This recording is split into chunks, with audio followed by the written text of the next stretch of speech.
शशिकांत शिंदे हे देखील निवृत्त होत आहेत। शशिकांत शिंदे आणि माझा जन्म एकाच मातीतला आहे। आम्ही दोघेही साताऱ्याचे सुपुत्र आहोत। त्या दोघेही शिंदे, त्यामुळे आमचं नातं तसं गावकीचं भावकीचं आहे। साताऱ्याची माती झुंज करायला लढायला शिकवते। कामगार चळवळ असो किंवा माथाडी कामगारांचे प्रश्न असो, शशिकांतजी आपण नेहमीच अग्रभागी राहिलेला आहात आणि सर्वसामान्यांच्या लढ्यामध्ये त्यांना न्याय देण्यासाठी पुढे राहिलात।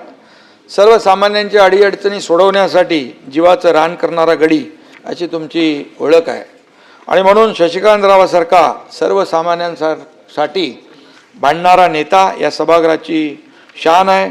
शशिकांतरावांचं मित्रमंडळ मोठं आहे, त्यामुळे त्यांना मित्र संपदा मंत्री म्हटलं तर वावगं ठरणार नाही। मंत्री होते तुम्ही। त्याचबरोबर साताऱ्यातल्या जो काही घटना झाली त्याच्याबद्दल बऱ्याचदा चर्चाही झाली। आपण घेतलेली भूमिका देखील सभागृहाने पाहिलेली आहे आणि म्हणून काही जणांनी घटनेचं राजकारण करण्याचाही प्रयत्न केला, परंतु शशिकांतजींनी सत्याची बाजू घेतली। शिंदे किसी से डरते नहीं और मैदान छोड़ के भागते नहीं, हे दाखवलं तुम्ही। त्यामुळे